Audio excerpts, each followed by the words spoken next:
Good afternoon, ladies and gentlemen, and welcome to this keynote session of IRS International Railway Summit 10, running today, tomorrow, and on Thursday. For those I have yet to encounter, my name's Simon Fletcher, and I have the honour of being the chair of this year's event. Introducing this session, I would like perhaps just to say that anyone who has driven through a tunnel on the railway will know that it's always good when you start to see light at the end of it.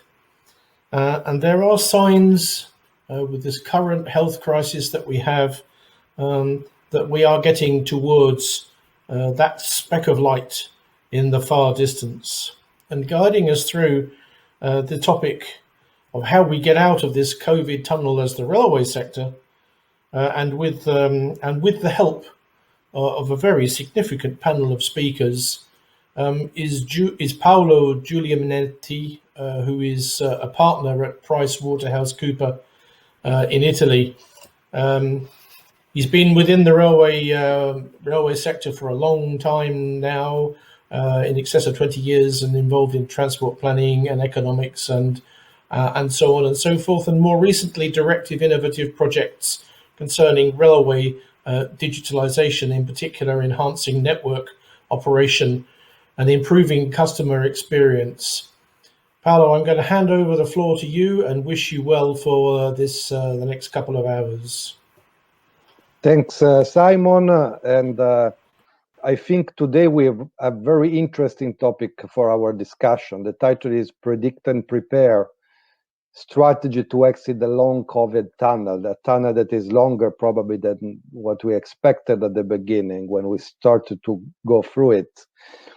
As you know, the railways were built to connect people, to connect places, and in the past year has been a very difficult challenge to keep this connectivity. Services and capacity were reduced. People have been discouraged or even forbidden to travel, and businesses also have left isolated.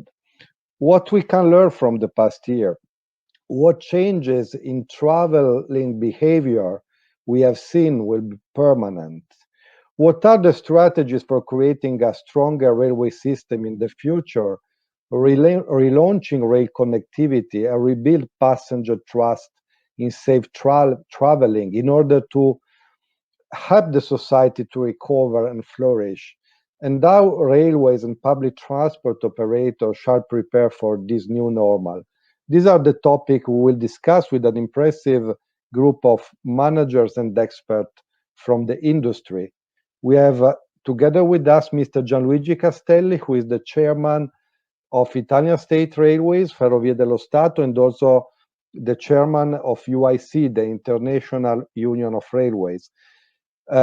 Together with Mr. Castelli, who has also a number of other appointments, like director of the Digital Enterprise Value Organization Laboratory of the Bocconi University, and is also advisor to our Ministry of Technology and Innovation in Italy. We have Mr. Philippe Citroën, who is the Director General of the Association of the European Rail Industry since 2011, and in the past has been also advisor to the French permanent representation to the European Union, and a number of other positions in the French administration in the transport sector, including Strategy Director of SNCF and CEO of Sistra.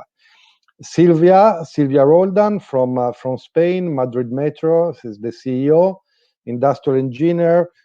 From October 2020, she has the current position. She was also CEO of the Regional Public Transport Authority in Madrid, and managing a project at European level and UATP level. Simon Tolley-Smith, a senior advisor of the Common Project Foundation with a long career especially in the air transport industry, Qatar Airways and British Airways among the company he worked for, and Yash Bansidhar, which is the managing director of Advantech, is also leading the expansion of the company in key sectors like industrial IoT, embedded solution, and service solution for Industry 4.0, smart grids, and intelligent transport, which is the topic we'll discuss today. So thanks to all the participants to be here today with us. If you have questions, they are more than welcome. You can put it in the Q&A area of the webinar. There is a pane for that. If you have a question for a particular speaker, please indicate this also in the question. In the handout session, you can download the presentation that will be given by Mr. Castelli, Mr. Citron, and Simon. So all of the presentation are available in the handout section for you. So now we can go. We can move to the presentation part. We will have first the presentation of Gianluigi Castelli. I've already introduced. He will bring us a global perspective as a chairman of International Union of Railways. Gianluigi, you can you have now the floor or the video for your presentation. Perfect. Thank you very much, Paolo, for this kind introduction.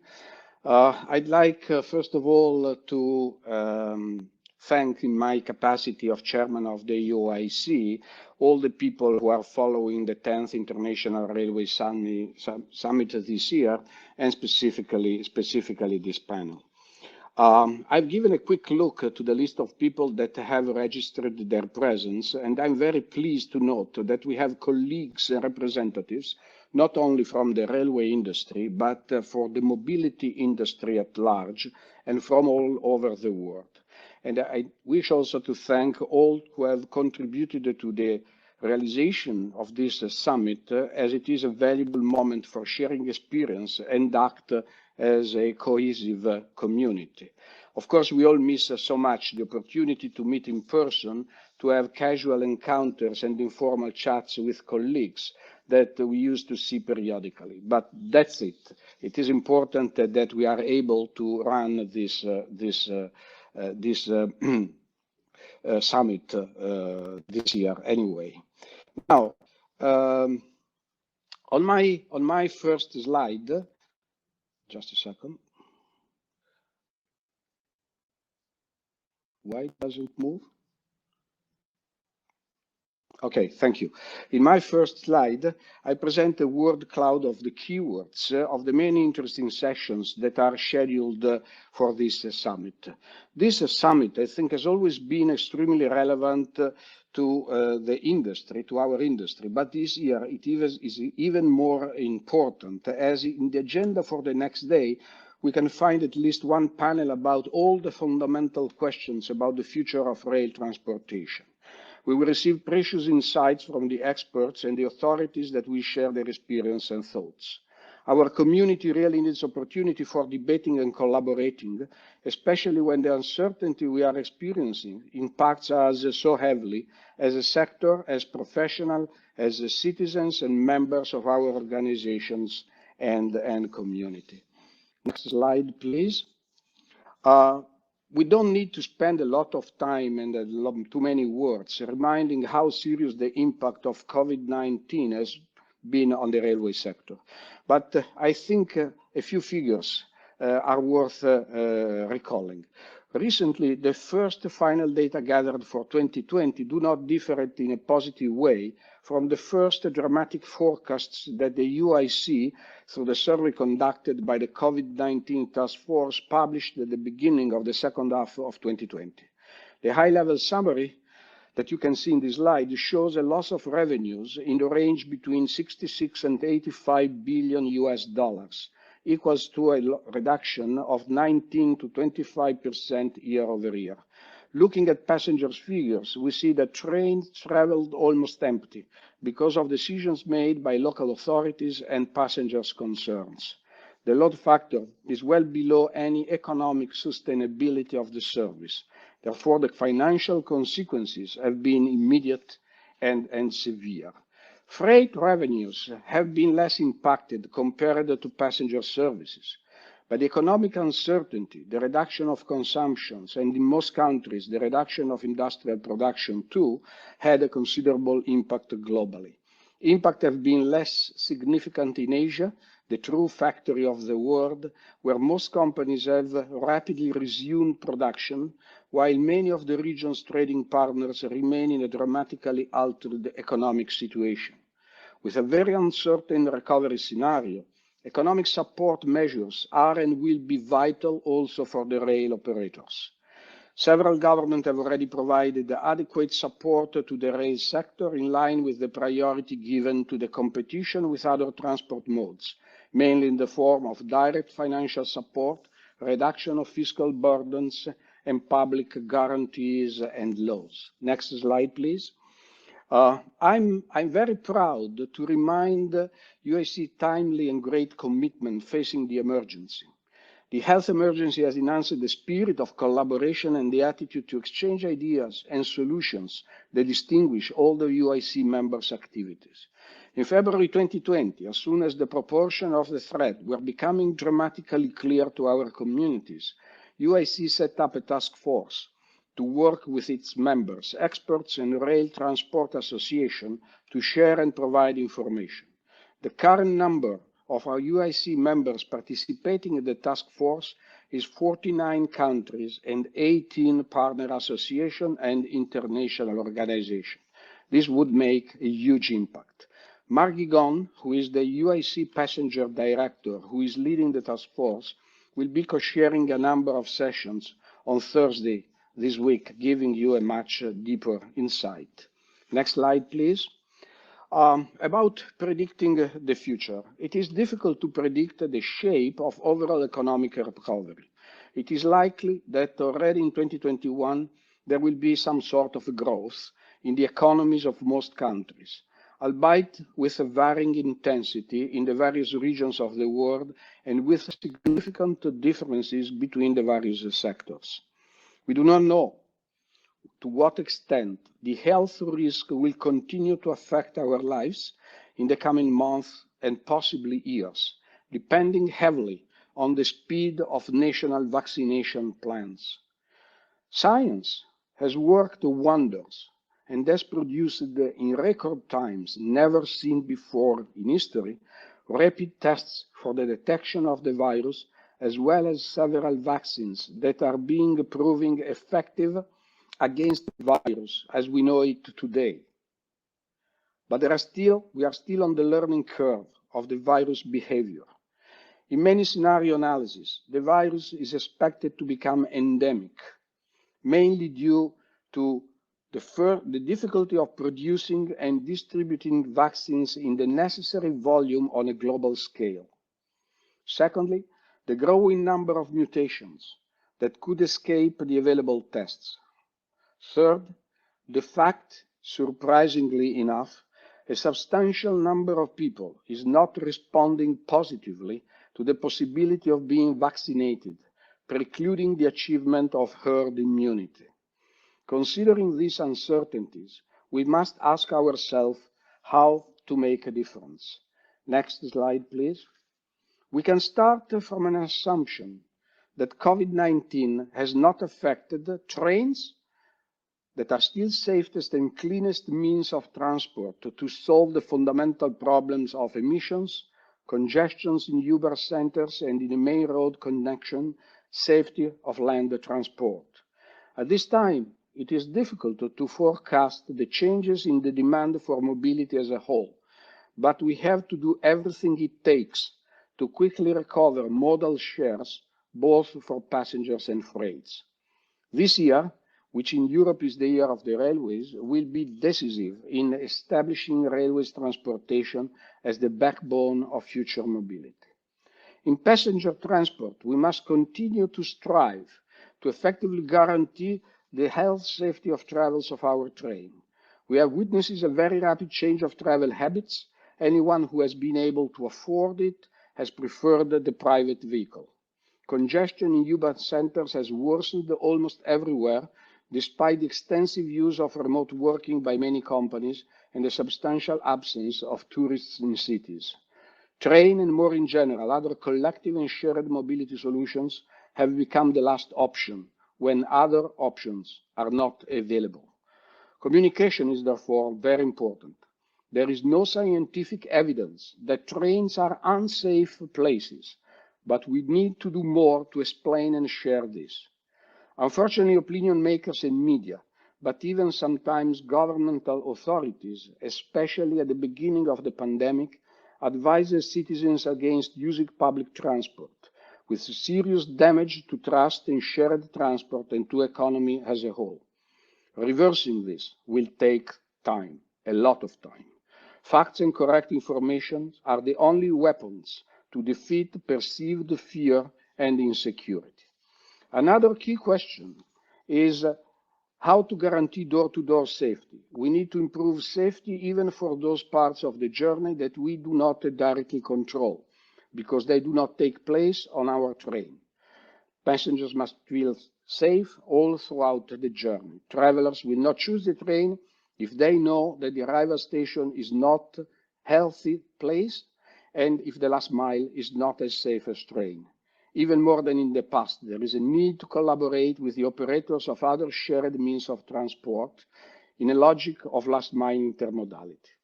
In the business segment, which represents the highly profitable component of our offer, we will inevitably have to rethink our strategies.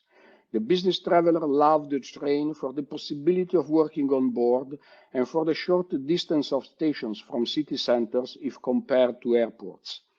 But who can work on train probably is in the best conditions to avoid the travel, being able to work from home through teleconferencing and remote working tools. Also, many companies have been hit badly by COVID-19 and will be under pressure to cut costs, with travel as one of the easiest targets. We will need to think about our strategies to bring them back as soon as possible. Coming to leisure travel, it is really important to understand what will happen to tourism. And in this case, there is some room for cautious optimism. There is probably a great desire to travel again. The positive reaction of tourists to the reopening during last summer and the data from those countries like China that were able to control the pandemic seems comforting. Tourism, at least at a regional scale, is likely to come back. Especially for international traveling, a new term has entered our vocabulary: vaccine passport. I am sure that other speakers will provide their insight about this topic. The challenge right now is create a document or an app that is accepted around the world, that protects privacy and is accessible to people regardless of their wealth or access to smartphones. Moving to freight transport, we must address our historical structural problems. Interoperability, which still faces problems even within a same regional context. We should be very aware that we are dramatically losing the competition against road transportations, and therefore we need an open and fair cooperation. Competition in interoperable railway systems should not scare us. Intermodality, in particular, port and airport connection and last mile solutions whose inadequacy often makes the choice of road transport not only more convenient and reliable, but even necessary. Our services must be more transparent, fast and reliable. As for transparency, it is essential that we become able to respond in real time to the key question of supply chain managers. Where is my stuff? Today's sensors are capable of tracking almost everything we can think of, not only the location of goods, but even the orientation of crates and factors such as temperature and humidity. We may receive in the next year unprecedented political and financial support. In Asia, governments continue to focus heavily on rail transport.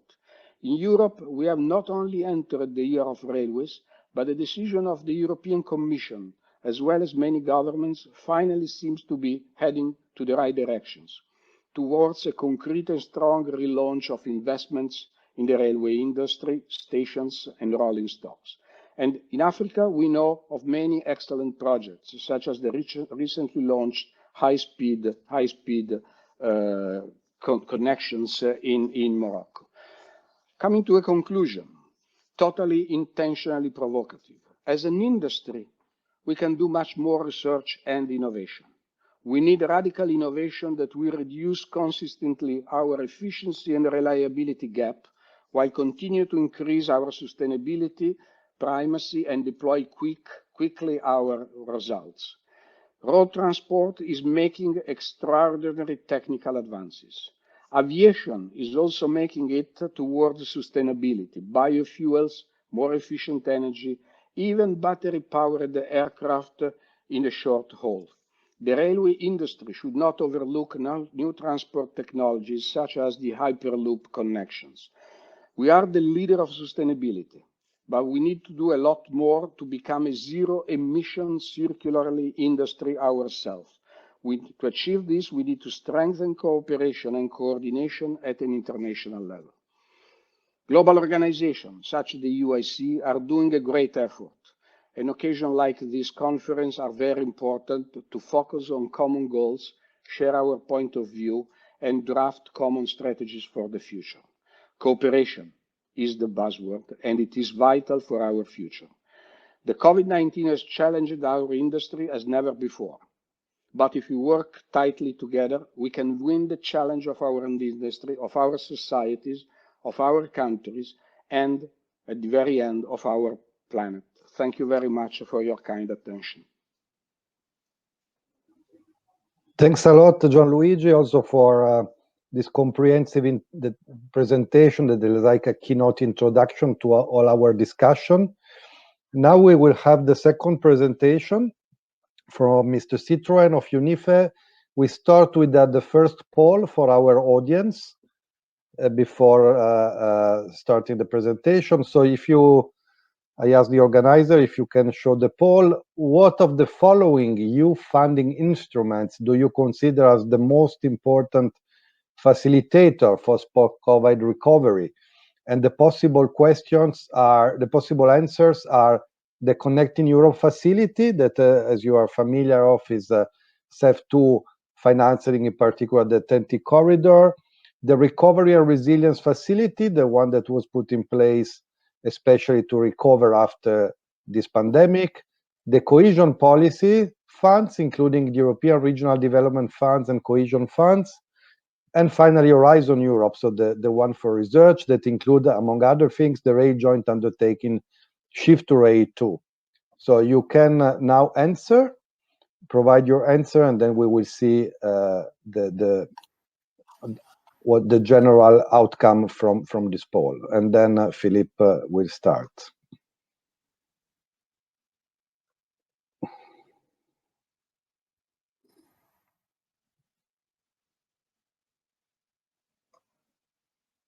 So we have about 30 responses so far, and the total of among 60 participants. So let's wait another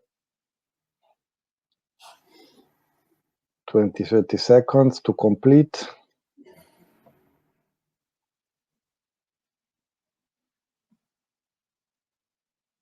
I think we can close the poll.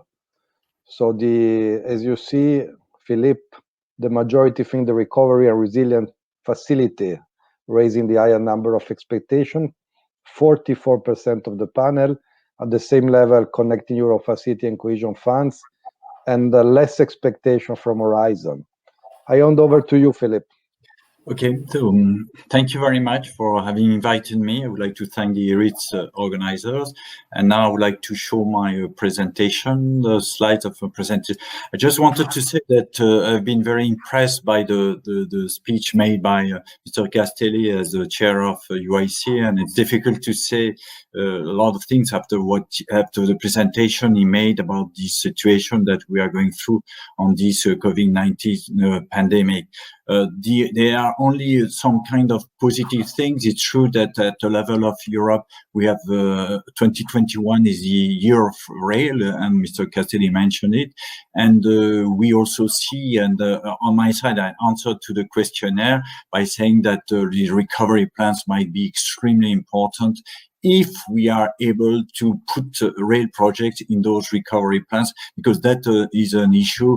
And from what I heard from people in the Commission, who already saw the proposals made by some member states. I think they already started having 19 proposals. There's not much on rail, so I'm happy to make a plea today, and because I know that a lot of railway undertakings and infrastructure managers are joining this conference, and I know the role and importance of Mr. Castelli, not only in Italy, but in UIC. We have to be sure, because this is absolutely an important opportunity to have rail projects, and we'll come back on this, because the money will be there at the end of this year. Unfortunately, we had to wait too much because there were no agreement at the level of the council and the parliament, but the money will be there, and the money is supposed to be spent from now until 2026. And we hear from time to time that some member states are saying that they have no projects in the drawers, so they are going to propose a road or a maritime or a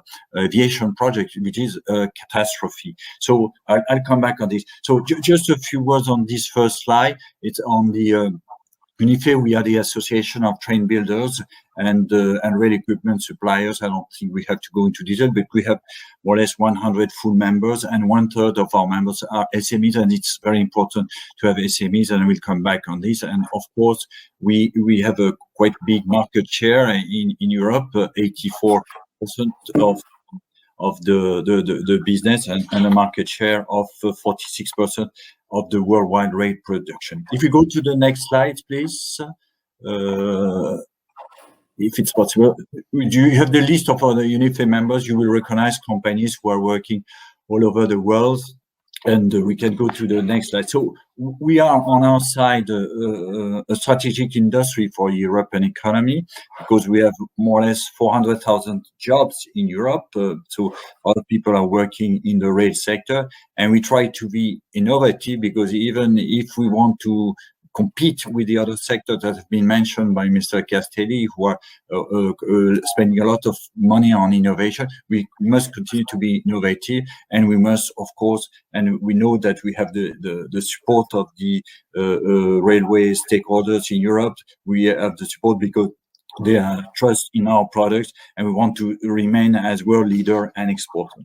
If we go to the next slide, which goes directly to the topic of the session, in fact, there are challenging times for the rail industry.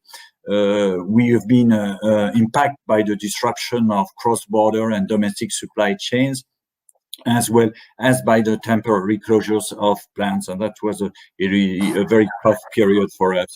So there is as it has been said by Mr. Gassi, there is a terrible impact of COVID-19 on the railway operating community, and we fear, of course, cancellation and postponements of projects, which could then impact the whole industry, including the numerous SMEs who really are playing an essential role in our supply chain. And it's true that we saw recently in the press release from SIA that the railways lost were close to 26 billion in revenue in 2020 due to COVID-19, which is quite a worrying number. But I'm sure that together we'll be able to bring the passengers and the freight back on trains.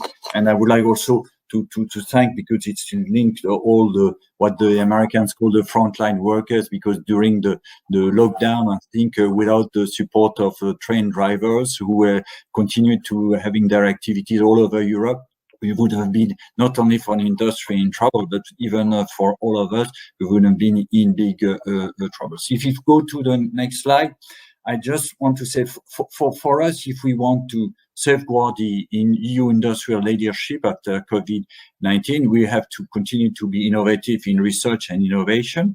We have to think about skills and training, and we'll come back on this in a few seconds. We have to work on digitization, what they call Industry 4.0. We have also to be sure, and we are working with the Commission on this specific point, is to be sure that we will improve the international business environment, having a single market for rail products. We must not forget, and we've been working with CR and EIM on the best value for money in public procurement. And we have also to be sure, which is not the case, that because there is a protectionism trend all over the world, that we will continue to have international market and fair global competition. And then we come back at the end of the slide on the topics on the recovery plan, on the necessity to have public grants for rail projects, and also, if necessary, to mobilize the development banks and private investment. Now, in the questionnaire, in fact, there was a question about research and innovation.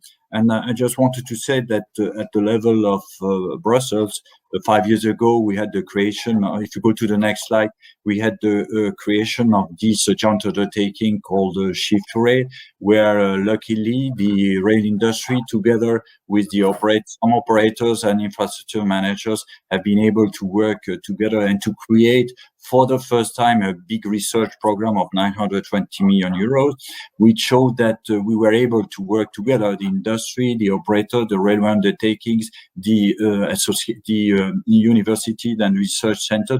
And I think it was a very good effort made for the image of our sector. And we know that the Commission is making another proposal to have our Shift to Rail 2, which is called Europe's Rail.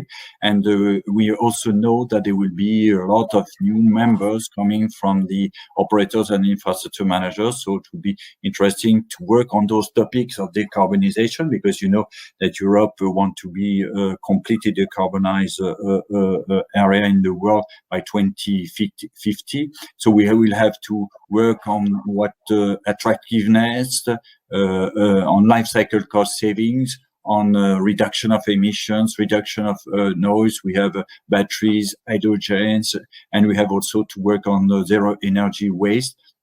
And of course, we must not forget, if we want to increase the competitiveness of our sector, to have a real interoperable system. And you know that in 2020, at the end of last year, the fourth railway package was in the end finally implemented in all the directive was being transposed in all the member states, which is a progress not only for the rail industry, but as well for the rail community complete. So now if we go to Stafford, just a few words on skills and training on the next slide, is that skills and training is also important because we really need to continue to attract if you go to the next slide, please, on skills and training, if it's possible. We need to attract people to our sector.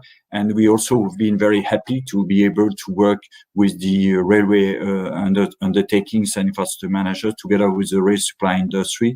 And we have a big initiative which is co-financed by the Commission on this topic of skills. And we have to work on the development of mobility and training program for increasing employability and career opportunity.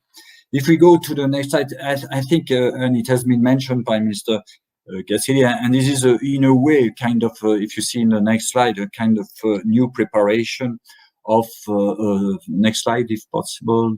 Okay, it's about the objective of the European Commission, which have been presented on the 9th of December by Madame Balean and Mr. Timmermans on the EU sustainable and smart mobility strategy. I think that the challenges, the targets are extremely ambitious, but I'm sure that if we work together and if we put pressure on the member states and the Commission, we could at least try to go quickly on this direction, because the traffic development targets for rail are the following. Rail freight traffic must increase by 50% by 2030 and double by 2050. And high-speed traffic, rail traffic must double by 2030 and triple by 2050.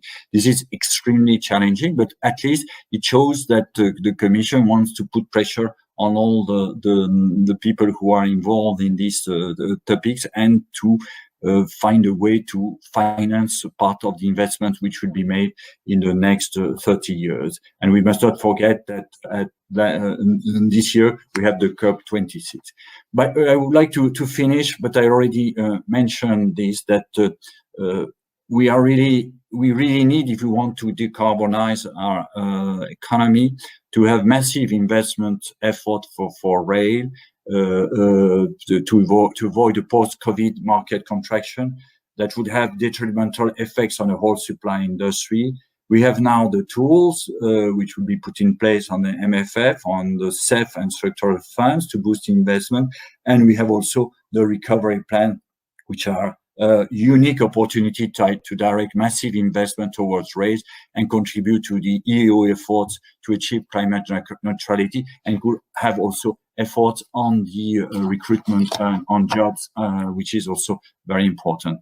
So I would like to finish with a speech, a message passed by Commissioner Vălean and in September 2020, when she said, "I urge you to make sure that rail features prominently RTMS, fleet renewal, infrastructure maintenance, urban hubs, multimodal terminals, and reducing track access charges. They are all areas that would be well worth investing in." So on our side, together with UAC, CR, and EIM, we are working on those topics on digital railways, the RTMS deployment, which are also very important thing if you want to have a rail sector competitive in Europe. We have FRMCS. I know that UIC is very active on this and on 5G, DAC, digital automatic coupler. So a lot of things have to be done. The fleet renewal, including hydrogen batteries, rolling stock, urban nodes, and multimodal terminals and rail connection to airports. So even if we are a bit worried by the situation, even if we hear a quite good message in some member states where the pandemic seems to be a bit under control, but we have to be very careful. We really hope that as we are in a year of rail, and as we have the support of the Commission, we have created this hallmark on the Green Deal, that rail will continue to have the big support for the politicians. And I would like to thank you again for having invited me to this important event. Thank you. Thank you, Philip.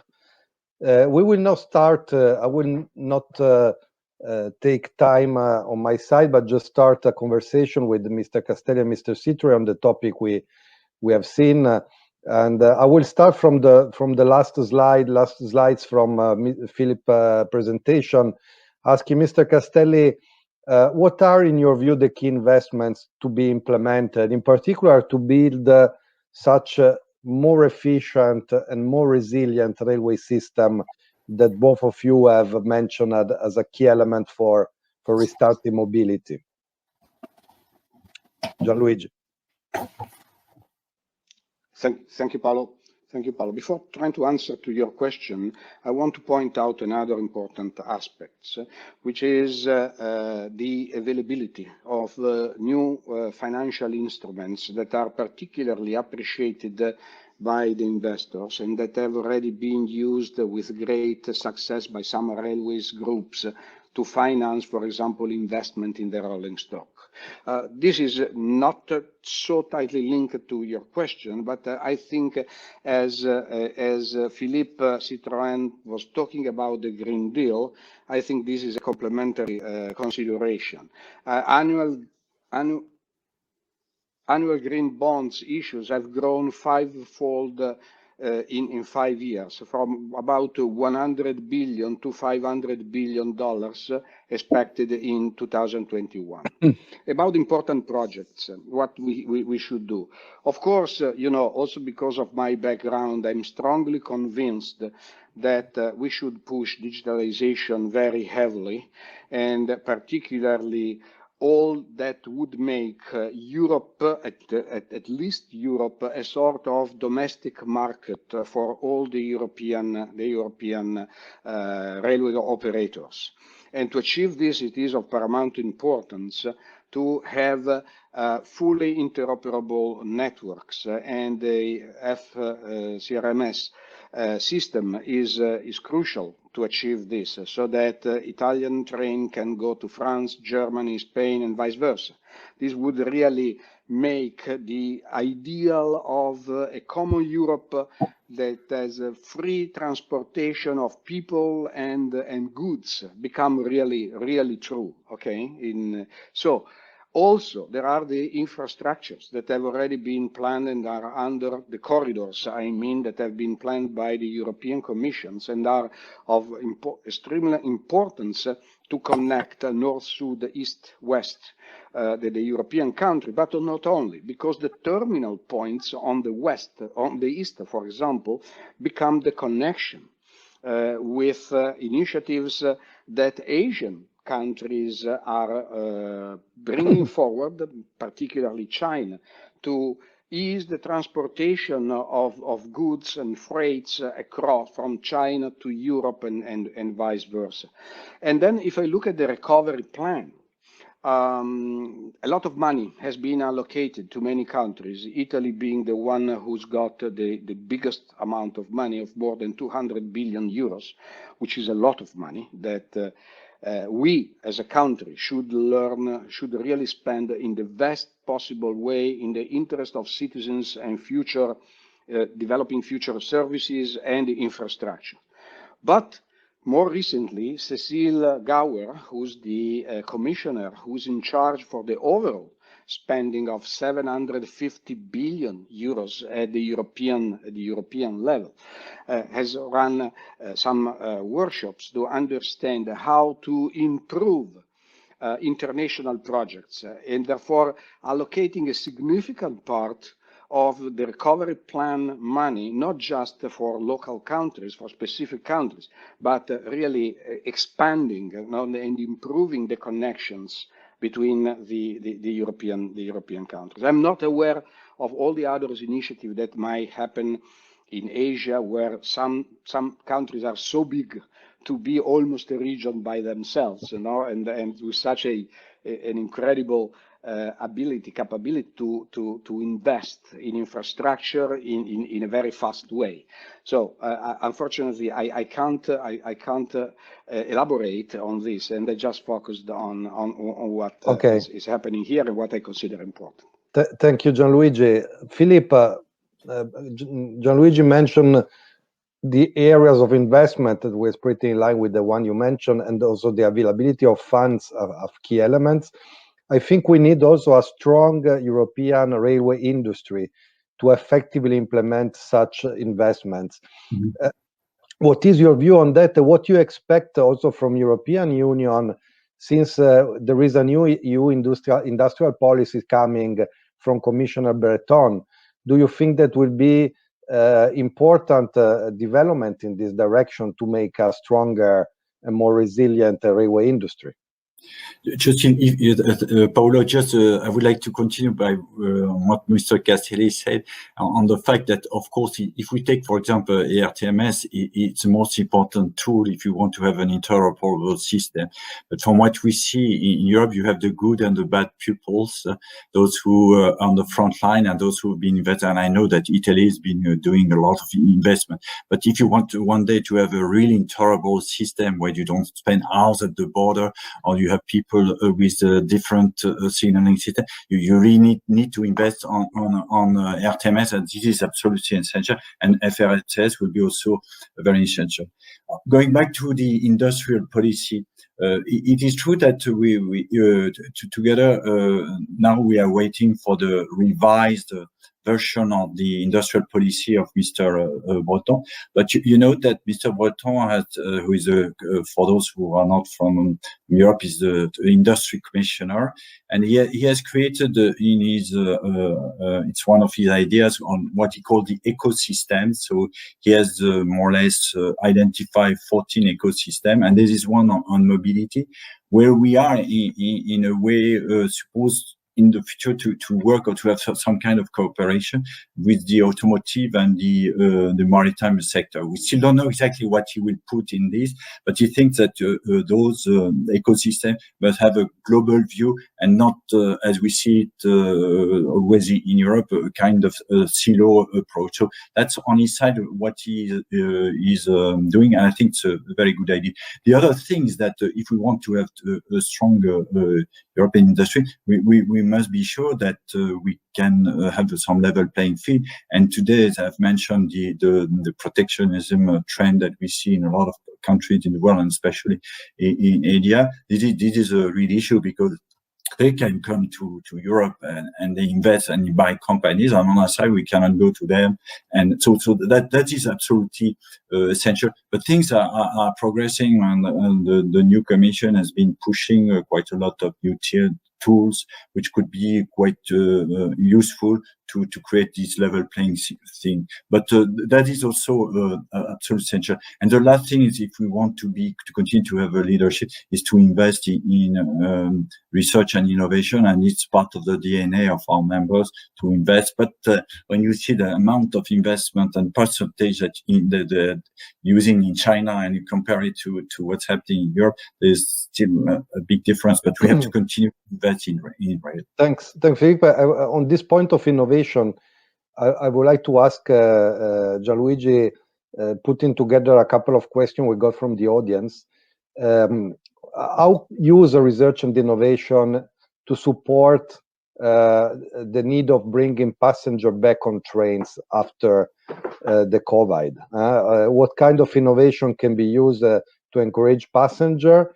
And a second question in the same area is, in particular, in the area of connectivity, in order to make easier for people to work while traveling. Gianluigi.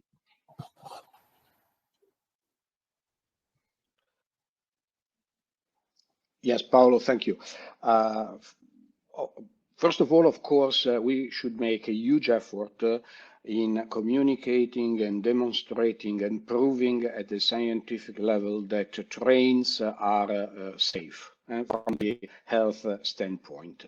And this has little to do with innovation, except we could really deploy methods to guarantee that filtering of air, whatever it is, really makes the train 99.99% safe from the virus present standpoint.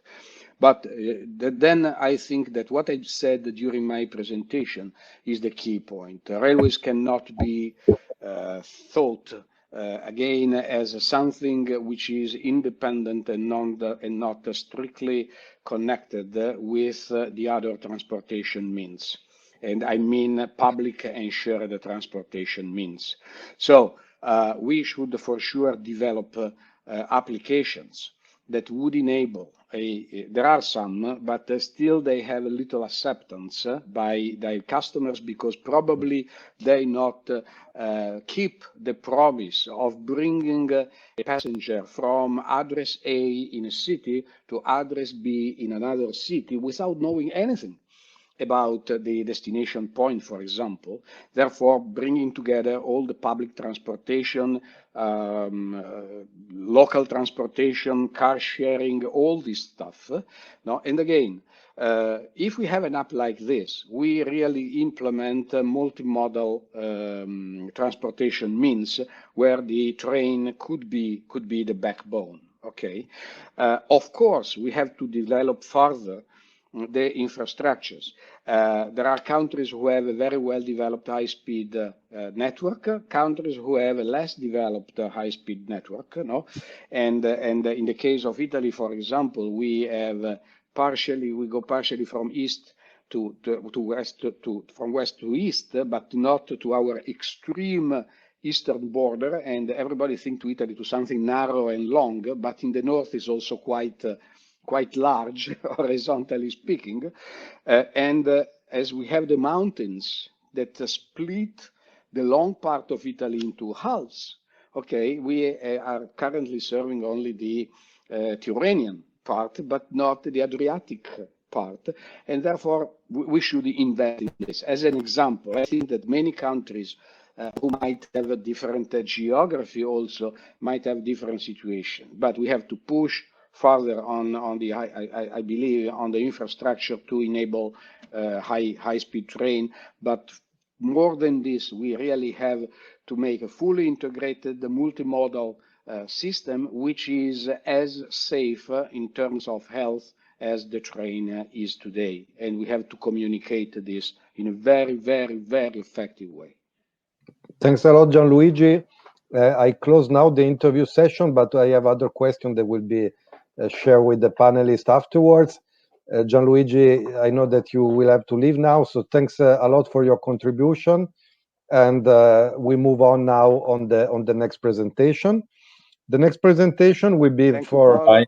Thank you, Paolo. Bye-bye. Thank you, Philip. Bye. And all who have listened to our And speech. Philip will stay with us for the panel. Mr. Simon Tolley-Smith, again, we will have a poll before his presentation. So I will ask the organizer to show the poll. How comfortable are you with digital health passes being used to control entry to countries, place, and venues? And the possible answers are very nervous. I will never use a DHP for this. Rather concerned, I want to know what happens to my data. I haven't given much thought yet. Fairly comfortable. I can see this as a natural progression and very relaxed. I already use digital wallets to hold personal data. So please enter your answer. So far, we have a more comfortable view on that. Only one person is very nervous.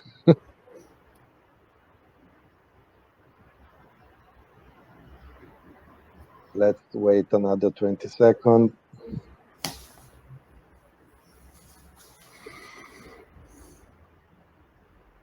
Okay, I think we can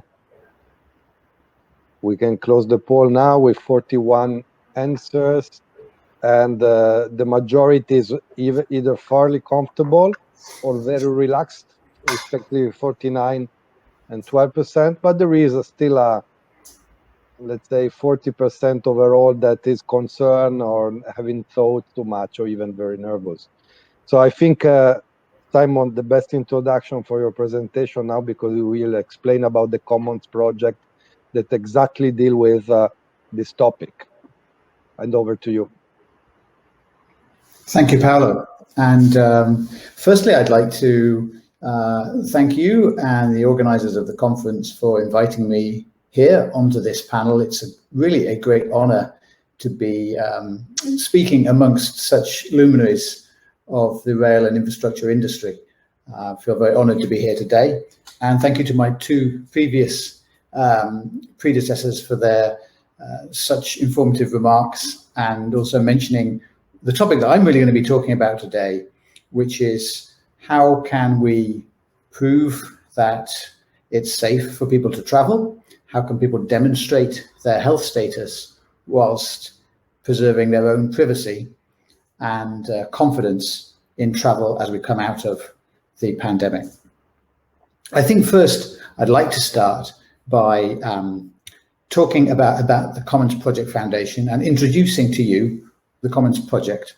It's quite a new body, probably unknown to many of you. In fact, it's a new kind of institution that was formed to meet the needs of our times. And it was founded a couple of years ago to solve some of the problems that governments, agencies, companies, even individual entrepreneurs have proven unable to solve on their own. It's a non-profit foundation, and the prime goal of this non-profit foundation is to create digital assets for the common good.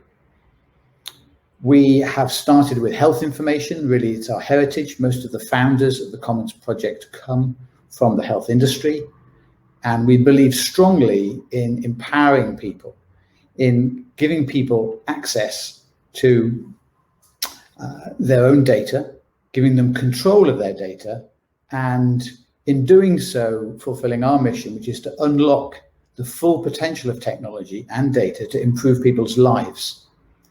And as you can imagine, this is a substantially different mission to many commercial businesses who are quite naturally and rightly focused on creating profit and returns for their owners. Instead, at the Commons Project Foundation, we are focused on the common good and providing benefits and better lives for individuals in the world. We have so far launched 4 initiatives along with our partners. I'm going to talk about one of them, Common Pass, mostly today. But briefly, let me introduce Common Health, which is a app-based wallet allowing people predominantly in North America to upload and control their health data reports, be they from doctors, hospitals, health centers, test centers. Alongside that, we have Common Pass, and I'll be talking more about Common Pass in detail, which allows individuals to control their test and vaccination data and use it to demonstrate their health status in a way that they feel in control and retain their privacy. The third initiative is VCI, the Vaccination Credential Initiative, and this is a coalition of organizations around the world who have come together to try to create a single global standard for digital vaccination certificates. And finally, the Common Trust Network, which we have partnered with the World Economic Forum on, to create a global network of partners who are committed to empowering digital health certificates and using them across international boundaries, organizations, governments, border control, etc. If I'm to stand back from the idea of an individual digital health pass, the kind of barcode or QR code that you've seen on people's phones that they can show to go through a border control, to board a train, to get into a station, to go to a venue. I think there are three really important and critical tenets to any digital health pass. The first is that it is trusted. The data, the health data, must be trusted. One of the most important points about a good digital health pass is that whoever is examining it or scanning it or checking it knows that that data is not false, it is not forged, and it is definitely authentic. The second thing is that the data must be private to the user. We don't want to get into a world where organizations are gathering masses of our health data and sending it around to profit from it. We want to control our own data. Ideally, we want our health data to sit on our own device and only to share it when we, as individuals, give permission for it to be shared. And the third thing is that the health data should be checked against the rules of entry to the venue, the government, the country, the place. It's not really enough just to show a digital version of a test certificate or a vaccination certificate, because governments and venues and institutions apply very complex rules to those test requirements, even now, to get into the USA, to get into many countries in the world, to get into some of the EU countries. A surprisingly complex set of rules exist depending on where you've come from, what kind of test you've got, when you had the test, how that country is faring, whether the country you're coming from is on a red list or a green list, etc., etc. It's unreasonable and honestly unsustainable to expect an individual to be able to check their own, to be able to check the test result of someone passing in front of them, either at a check-in desk or at a boarding gate or on board transportation. Instead, that test should already be checked against the government's rules by the app itself.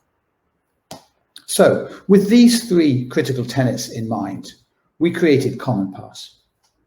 Common Pass allows people to upload their lab results and their vaccination certificates into an app on their phone where those results are kept. And they're not stored centrally, they're not in the cloud, they're not on the Commons Project servers. They're kept on the phone of the individual. The individual can then say, I wish to go on a journey and I'm going to travel from Paris to Rome. What are the entry requirements for that journey? What do the Italian government say must be displayed by the individual? Do they need a test? Do they need a vaccination? If so, how recent must it have been? Is it a one-stage vaccination or a two-stage vaccination? Of course, many of these rules are still being made. But using a global database of rules of entry, the Common Pass app compares the test against the rules for that journey and then issues what we call the Common Pass certificate, a simple yes, no to enter certificate.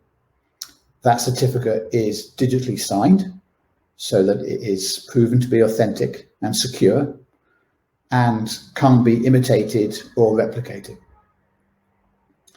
That certificate can then be shared more easily because it's not personal health data. It's simply a yes/no to the question of entry rules. So in doing so, Common Pass is able to meet those three important requirements. We know the data to be trusted. It's come from a trusted source in the Common Trust Network.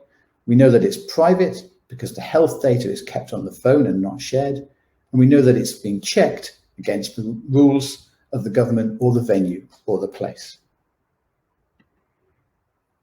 I mentioned the Common Trust Network a couple of times. This is a really important idea. This is a global network of data sources, as we refer to them, but honestly, it means test centers and vaccination centers and medical places. Each of those issue a standard verifiable health credential that is digital encoded and can't be copied or edited. Users can keep those in wallets. Common Pass is one of those wallets. Apple Health is another well-known wallet. And the Common Pass app can then compare as I described. What's really important in the Common Trust Network is that it builds over time two very important registries. A registry of accredited, known and trusted health locations globally, so that one government can know and trust the accredited health centers of another government. And secondly, it builds a registry of entry rules so that the app can query those rules and compare.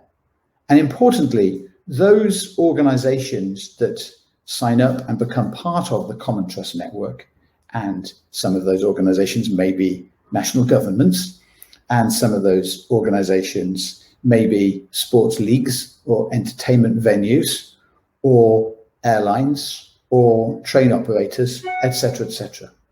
Each of them is controlling access to a particular place. And they therefore set the rules for that place or that venue or that country, and they keep them up to date. In the case of the example for the journey from Paris to Rome, the Italian government, if it agrees to be part of the Common Trust Network, would maintain its own rules using a simple admin interface to determine the rules of entry to Italy from various countries and various modes of transport.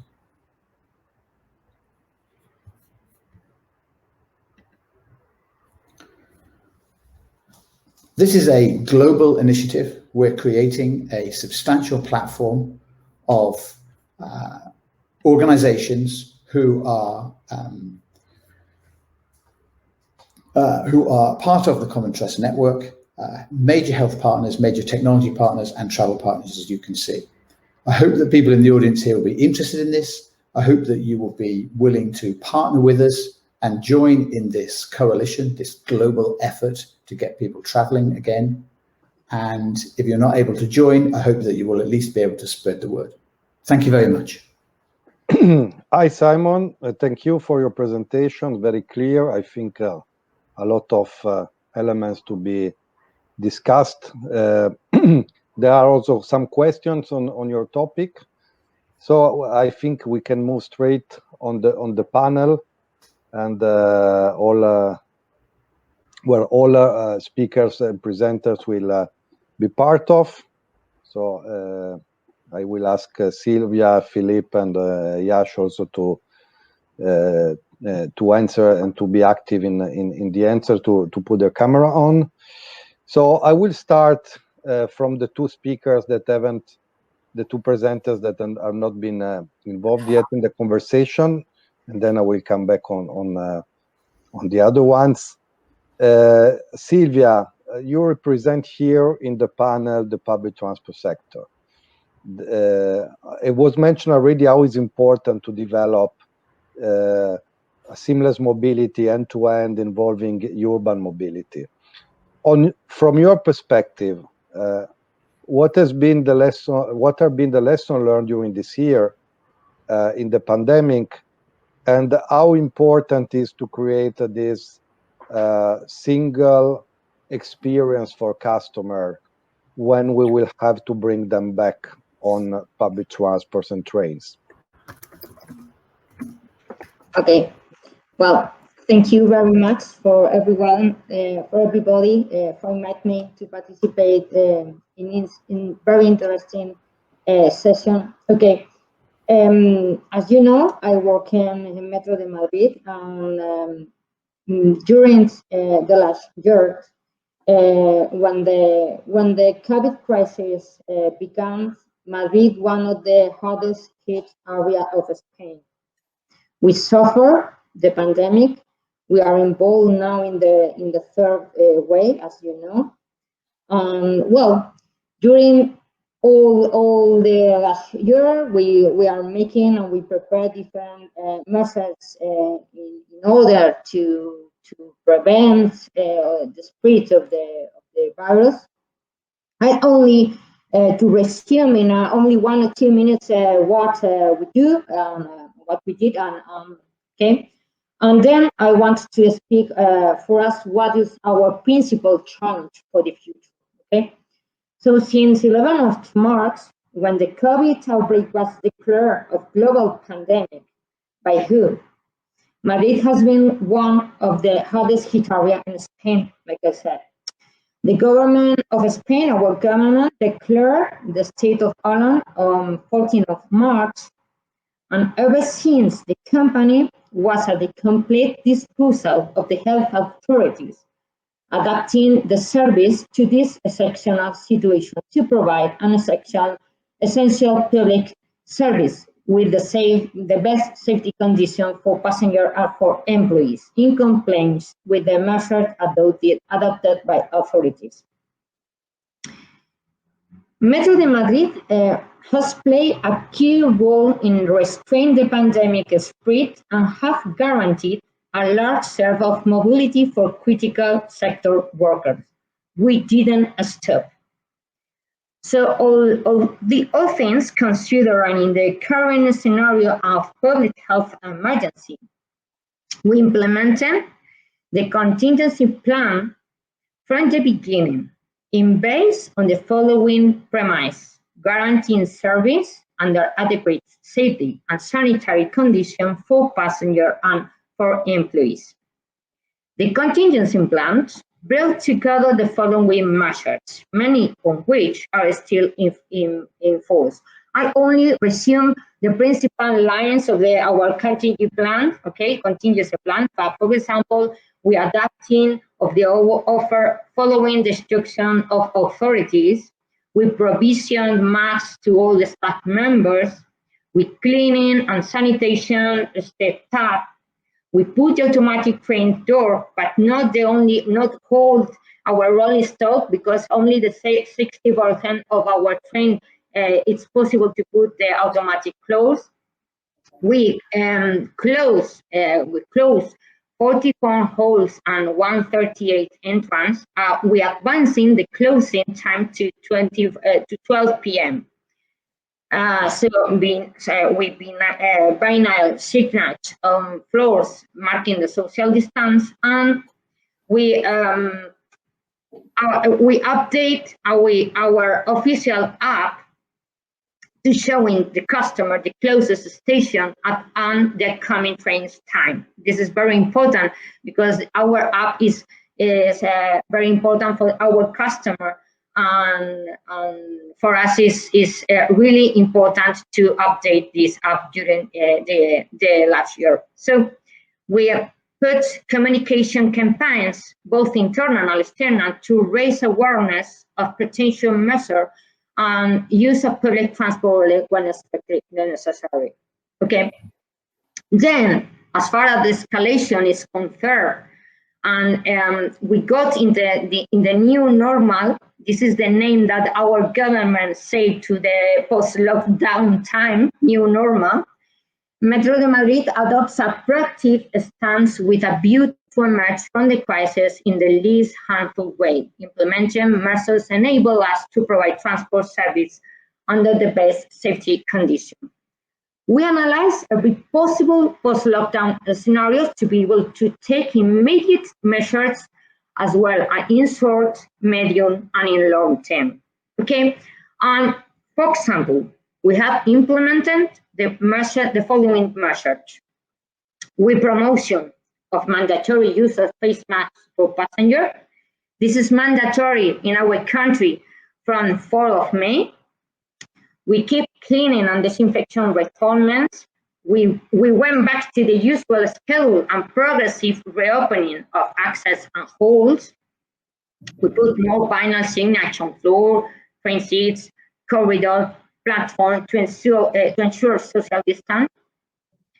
With boosting of contactless technology, online operation, and virtual functionality through users' mobile device.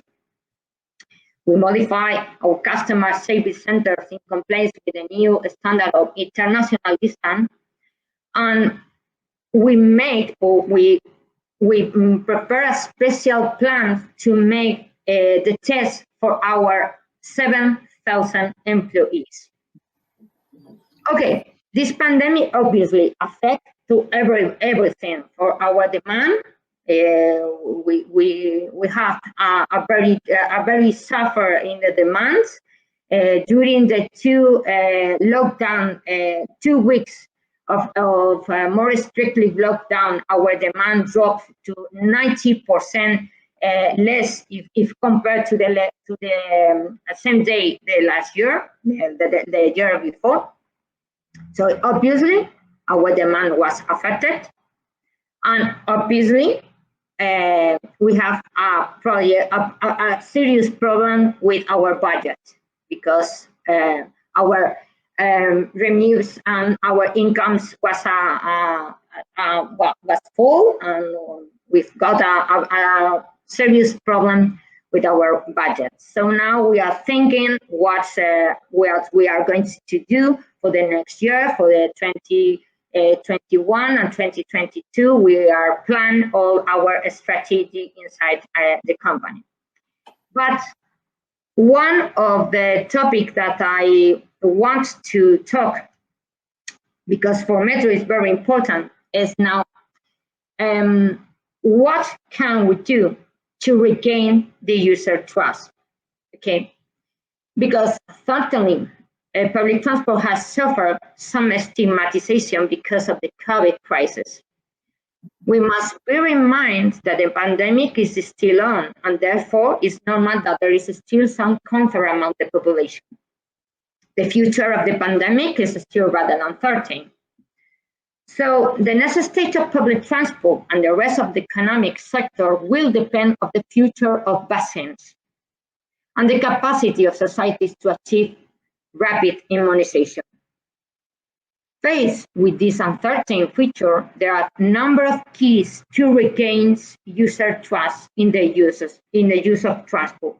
It is important to draw up a communication and marketing plan to promote Metro as a safe means of transport. We have to inform the public of everything we are doing in terms of user and staff protection. Many international studies suggest that COVID is not easily transmitted in public transport, and it's important that potential travelers note that. It's really, really important. And as a transport company, we must promote that sanitary measures among passengers. We have to use face masks. Now, here in Spain, here in Madrid, it's mandatory.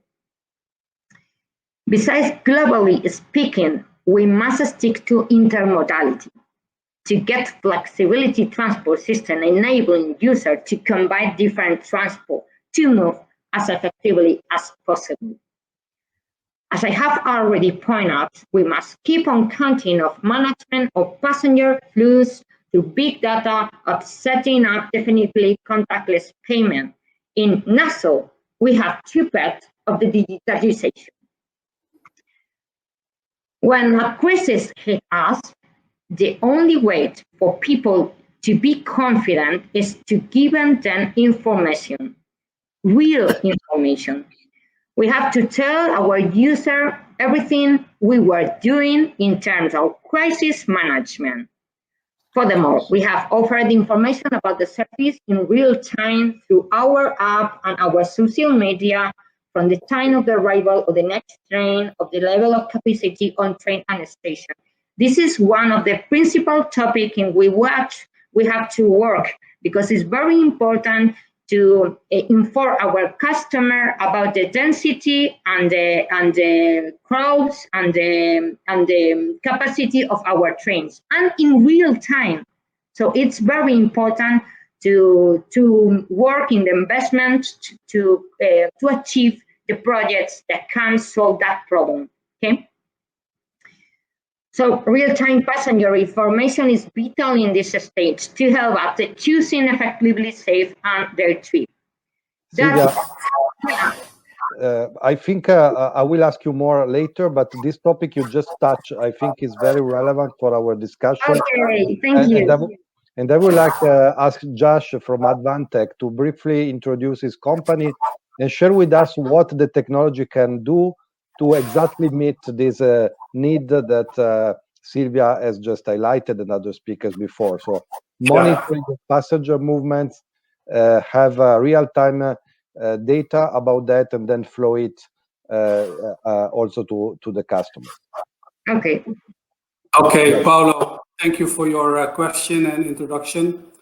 I think if you look back 1 year ago, nobody expected what this COVID situation will create. And today, reflecting back from a technology perspective, I can say, as a company who is addressing information and communication technologies in different verticals, including railway and urban transport, I can say that this crisis created the acceleration of innovation. And this innovation is quite broad. It's not only the way that we people live and also rethink our lives and the work, the way we are working, but also how we can help the community to open up again and to make people feel safe, also in public transport. So the implementation of smart solutions moved much faster. It is like a catalyst for innovation. And we've seen that in the transportation with a solution which gives the passenger the feeling of being safe and getting information when he needs it in real time. And with ICT, with IoT implementation, that can be done. There are different aspects on technology that can accelerate that. And I will, later on, I want to elaborate, Paolo, on a real case solution which are implemented in Europe, but also outside Europe. You know, Advantech is an Asian company. And I want to share that also later with the audience. But let's look first to the technology. You know, the tracking of COVID that was implemented in only a few months' time shows us that Europe has still the ability to react agile to this kind of unexpected occurrences. And we know that 5G implementation, people were talking about that 1.5 years ago, but all the telcos implemented that very fast. There are many companies in implementation proof of concept happening today and going even to mass scale implementation. So 5G will help us also to stay connected, closely getting information, and having also the security needs that people data protection needs. We know about artificial intelligence. If you want to make decisions based on the data that you get, you need AI algorithms, which are running close to the application on airports, on bus stations, on railway stations. So getting that quickly, those algorithms will help in the edge. It is a little bit technical, but we see that on premises, those decisions has to be made. And last but not least, I heard in the earlier presentation about how you want to secure the connectivity between hospitals, between people, between test centers. You only can do that when you start to use cloud infrastructure. And 1.5 years ago, people were very afraid about the security of cloud, and now it is more accepted and is happening already to get the information to people, to feel secure, to make the right decision, to get this health pass or the telepass to enter the next level of traveling. So I want to conclude, Paulo, that information and communication technology has accelerated within 1 year, and the government funding is helping to implement that much faster, and that will open up also for us the railway transportation sector much faster than before. Thanks a lot, Yash. I come back now to the more general topic of investment for railways. There are a couple of questions from the audience, Philippe, on that. I will put them together in order to let you answer jointly. The first one is how to make sure that EU member states would use recovery target funds for the greenest initiative, in particular for railway project, having such project the most potential to be greener. And also, are we sure that the investments we are planning now will be still needed and successful after the pandemic, once they will be fully deployed? So how to make a pipeline of investment that is helping us to tackle the pandemic, but also useful afterwards. Philippe. Yes. Just one thing, I think we have to be clear for the Commission. 37% of the investment must be what they call green, so to be part of the green, which is a good thing. So after that, you have to make the selection of those investments, and you know the Commission has been working on the taxonomy and on coefficients and they want to see what is the percentage of an investment and how it goes on the direction of the targets of the Green Deal of decarbonization. That's already a good thing. The second thing is that I have the feeling that in Europe we still need to invest in deployment of ERTMS. We need to start thinking about the 5G, and then there's a need of fleet renewal, which is absolutely essential. Because you have, I would say, two kinds of Europe. You have the Europe who continue to need to invest a lot, and if you want to have an efficient rail system, you need to invest in countries like Romania, Bulgaria, in this part of Europe. And you know, if you look at the corridors, it's important to see that the trains who are going through the corridors and through these countries are coming from most of them are coming from Eastern Europe, and they come from countries like Turkey, and it's also extremely important for the freight activity to have those corridors working well. And there's still a lot of investments have to be made. If you look at the challenges that we have to face in front of us, you have the renewal of the fleet, you have all trams, modernization of metro, signaling, and there is something which is always very political when you go and say that to Sylvia, when you go and meet with the members of European Parliament, it's about, for them, ticketing. They don't understand that there is not a ticketing system all over Europe, that it would be possible just by having one system to go to the metro of Madrid and Barcelona and Paris, and they say, is it, how can it be impossible to find a solution? So I think we can do a lot of intelligent investment, but I just want to ask a question to Sylvia, because as the presentation of all the measures which have been taken in Madrid for the safety of passengers in metro, is the situation improving, and is the ridership going up? Are you happy with the trend where you are now?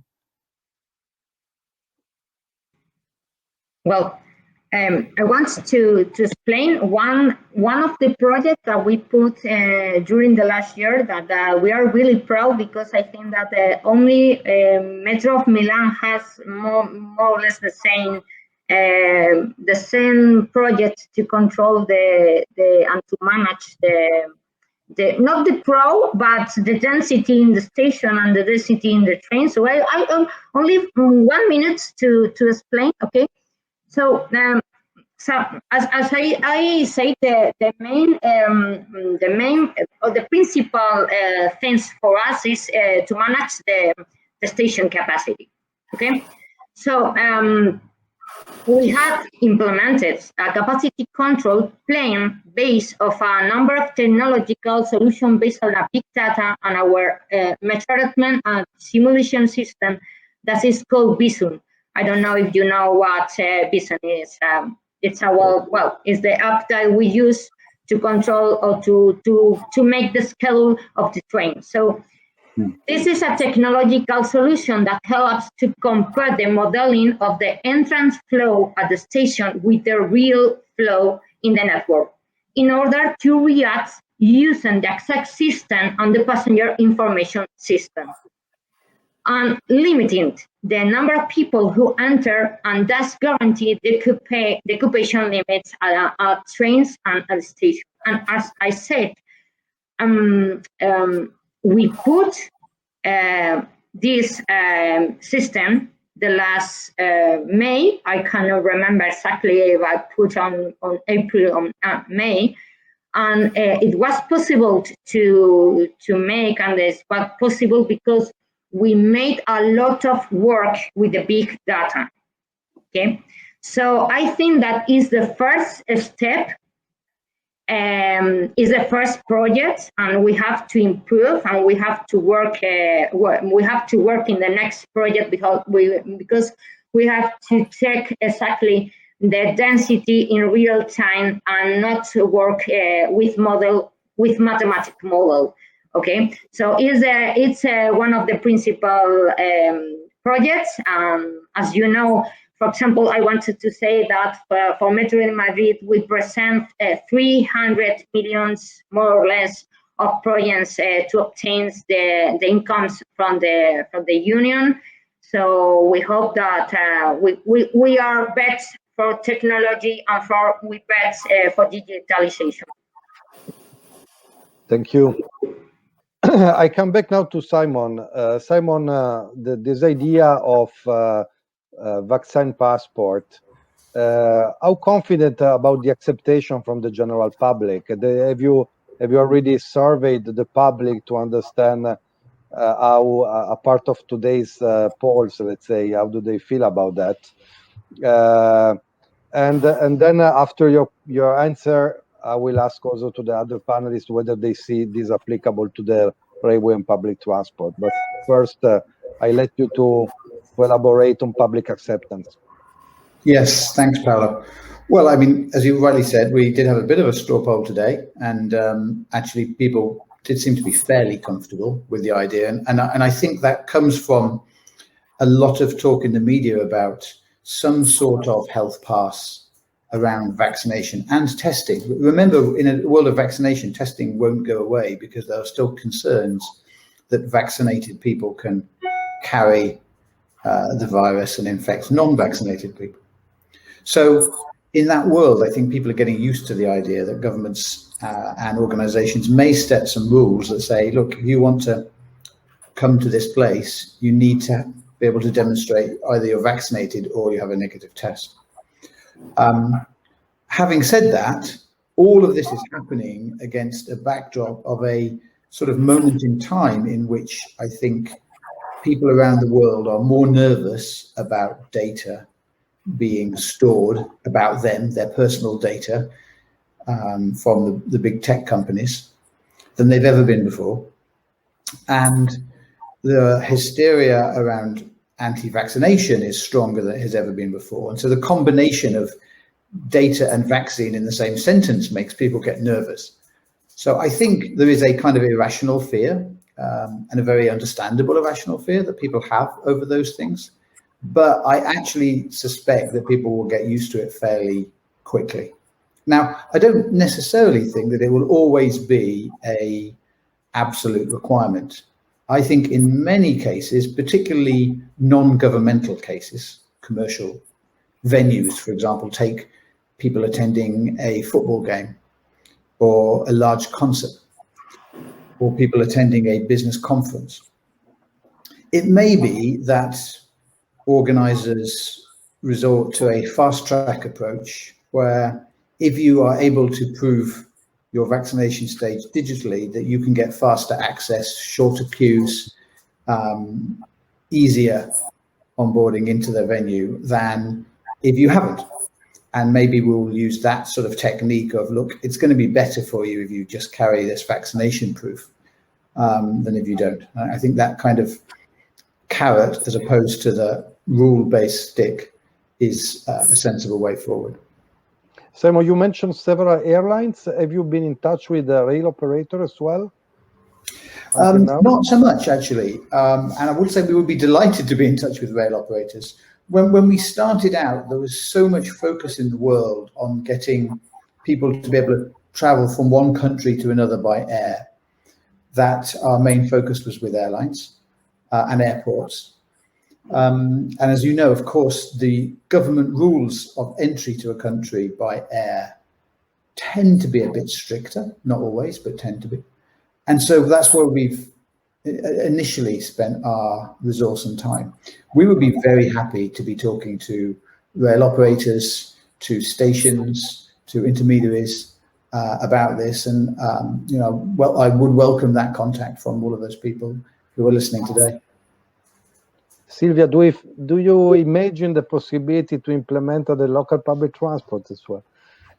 I was thinking in that. I'm going to ask you, do you think it's possible to implement in the metros? Do you think that maybe here in Spain it's going to be very difficult with not only in metros and in public transport, but maybe with the laws and the rules that are in Spain, because we have a lot of problems with the health dates of the people now. Yes. So I think that maybe we have to work very hard, not only for public transport, but maybe for use in other places, because here in Spain it's a little bit difficult to tweet or to know the dates of healthy of the people.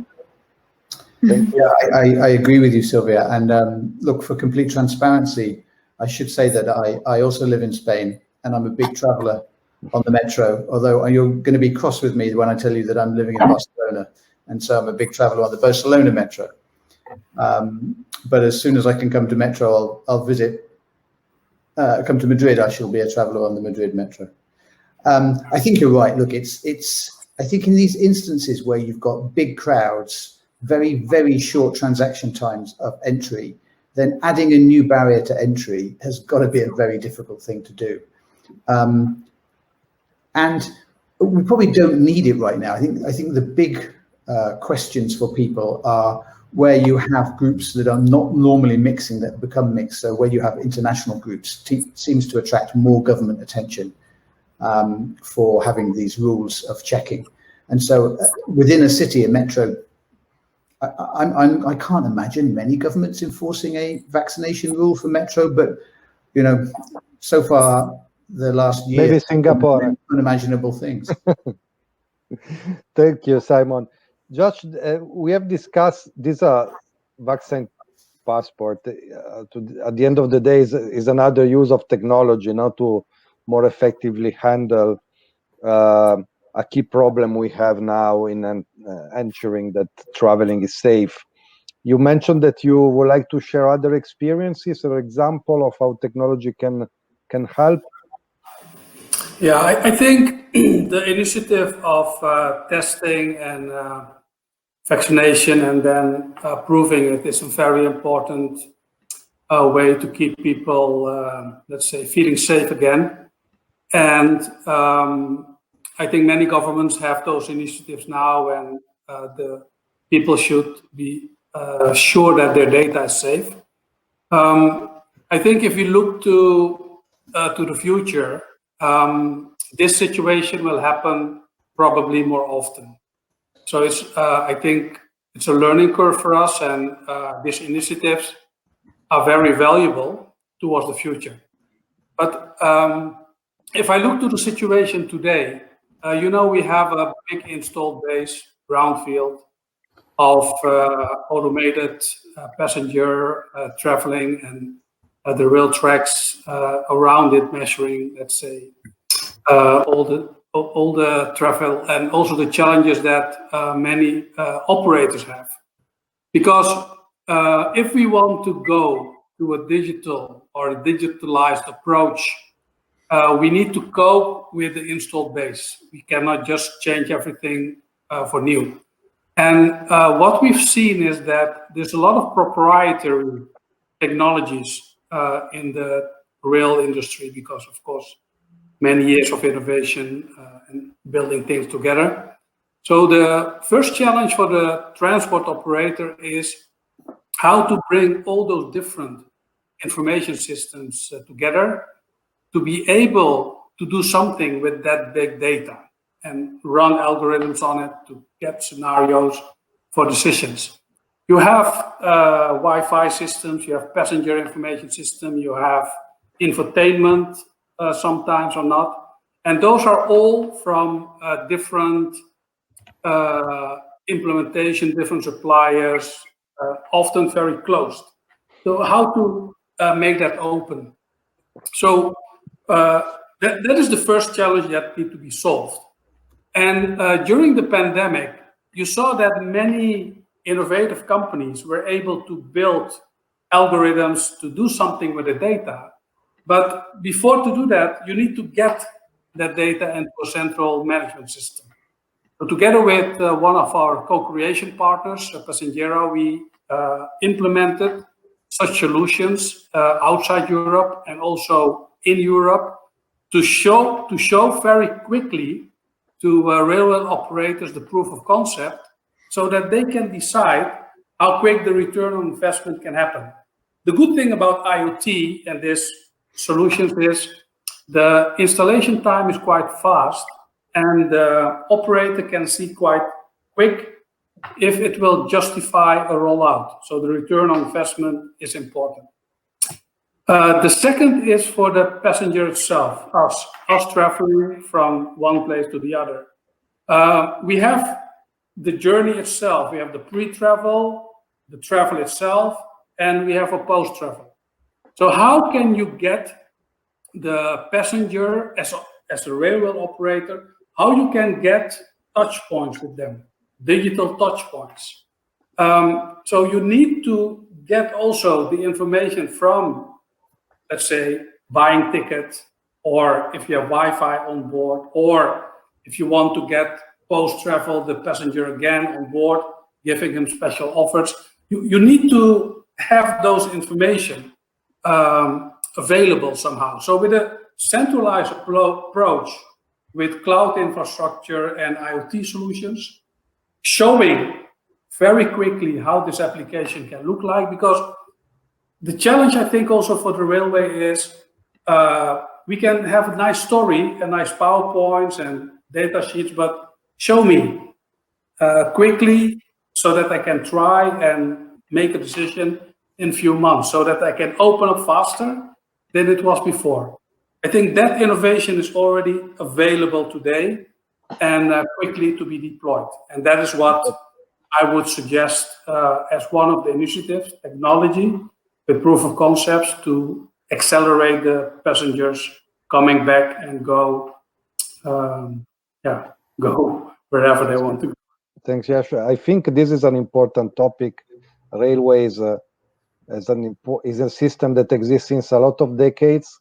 To improve it, you have to work on the installed base and the existing assets, and not just to build greenfield projects. And I think, Philippe, you know very well this topic. Do you think that the new investment that will be made possible using European funds would touch also this topic of let's say, making the existing system more resilient, more efficient, and the research also should be oriented in that direction. I have mentioned Shift to Rail, which is this huge effort which is being made by all the rail sector, and which would be, the Commission has decided to have a Shift to Rail 2, which is a very good thing. And unfortunately, the budget that the EU will put on this project is not as big as we expected, but it goes from 450 to 600 million euros on the European side, and then the industry will finance through the rest of the budget, which means it's quite a lot of money. To 1,200 million euros. So you can do quite a lot of things with that. And there is, of course, a big part of what we call a transforming project. And transforming project, it's mainly about digitalization. And if we want to succeed and bring the people back on the rail sector, and to do the same for freight, because the market share of freight is not that big. If you look at the result in Europe, it's close to 50%, and it's not enough, even if there are big targets. It's absolutely to go on the digitalization of the rail sector, and digitalization is it's transforming the whole system in a modernization, and it's what has been said during this meeting. It's absolutely essential. It's about the RTMS, it's about game changers, it's about ticketing, it's about the digital automatic coupler. So there are a lot of things, and digitalization is the only way to bring the system back where it was, and to be sure that we will continue to win the fight between the other sectors, because the competition coming from other sectors is huge. Even if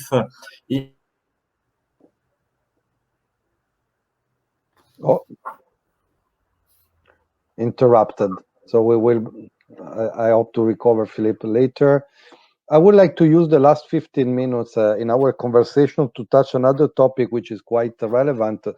Was a bit mentioned by Mr. Castelli, and is also raised by Simon Fletcher among the Q&A we got.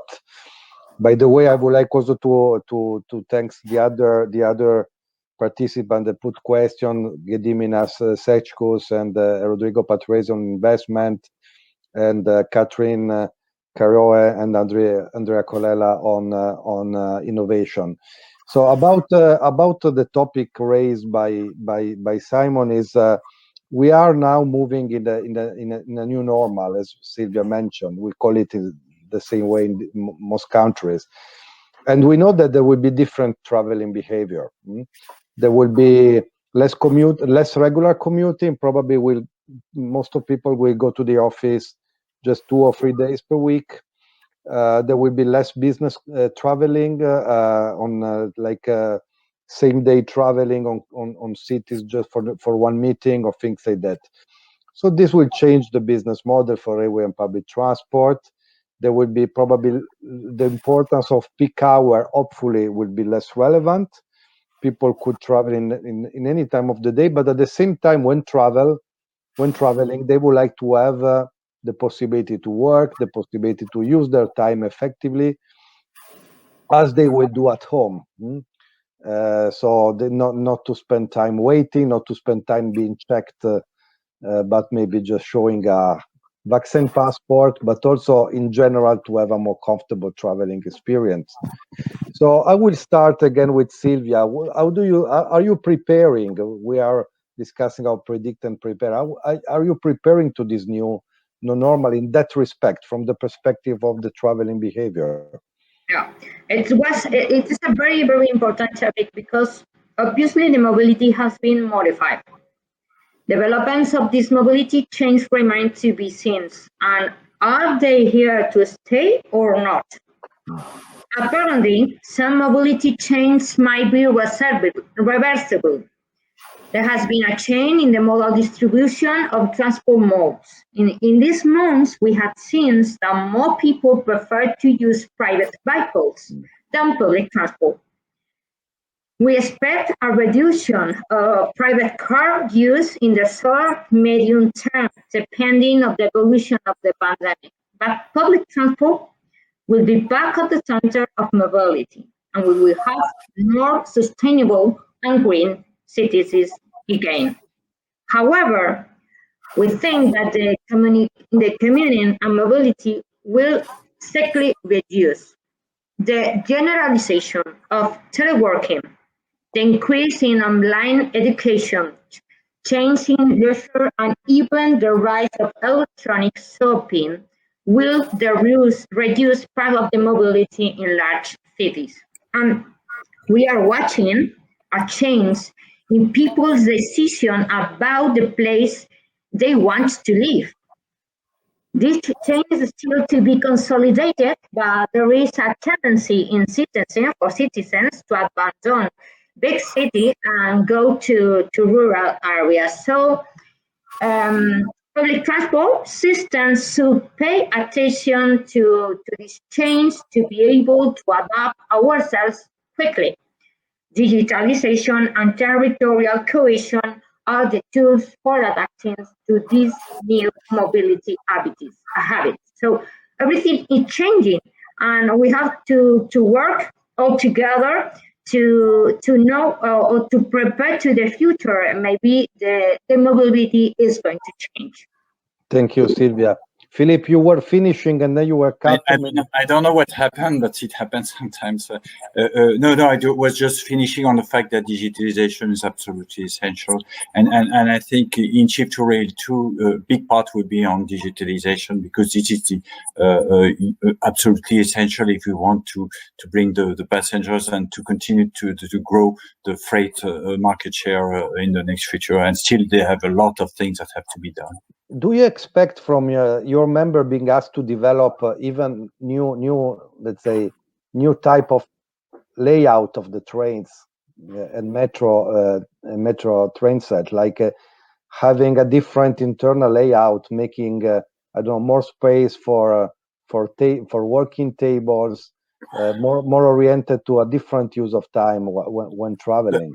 But you see, when you compare a TGV and an ICE, you see that in ICE there's much more space, but we have to be careful about the profitability of the system. But it is true that with what is happening with the teleworking, there is a big issue, and we have to solve it, because now people can work at home, do everything at home, work in the railway stations, and sometimes they don't feel necessary to come back to the office, and that will change the thing. So we need to be sure that we have Wi-Fi in all the trains, and still there are a lot of trains where the Wi-Fi is not working. There are a lot of metro stations where there is no Wi-Fi. So there must be a big transformation if we want to bring the people back on the rail sector. That's my feeling. So there are big challenges for us, but for the urban transport and the rail sector in the next future. But we have to think about this issue of teleworking, which is really a big issue in the next future,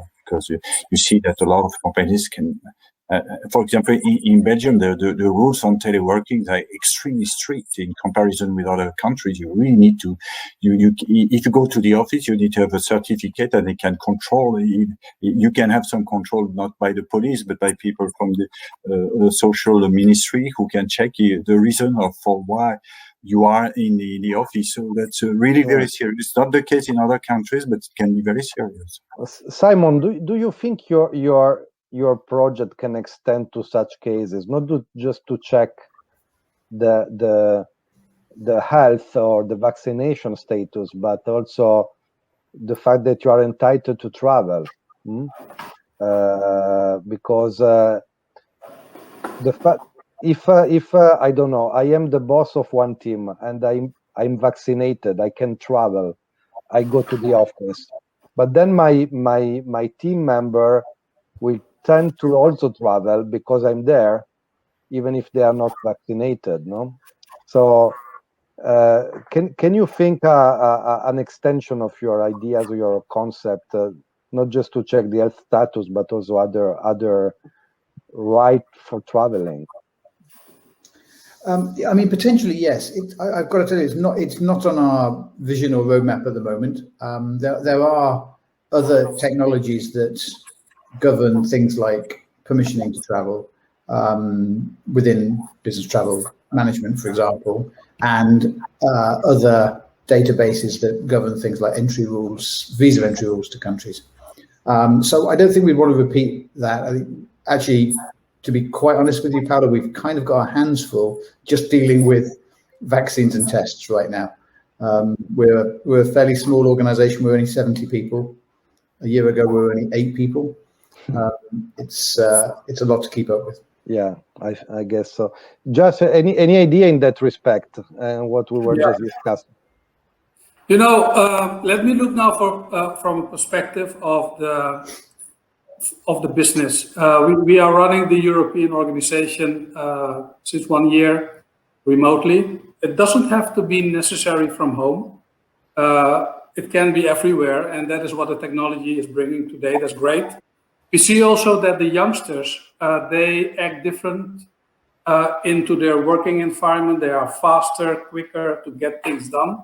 So the way of working, it's a different environment which is created with the technologies. And I think for railway transport, if we can, of course, standard, we need Wi-Fi on board. If it is not there, you know, people will waste their time. So they will not go. They will use other means. But at the end, people want to meet. They want to discuss. They want to create. Work from home will not lead to creativity. Production is good. Sometimes you want to be in your environment to get some things solved, but we will travel. And if we can upgrade the railway sector with like a hotel or a home feeling, with the technologies around it, which is it's not complex.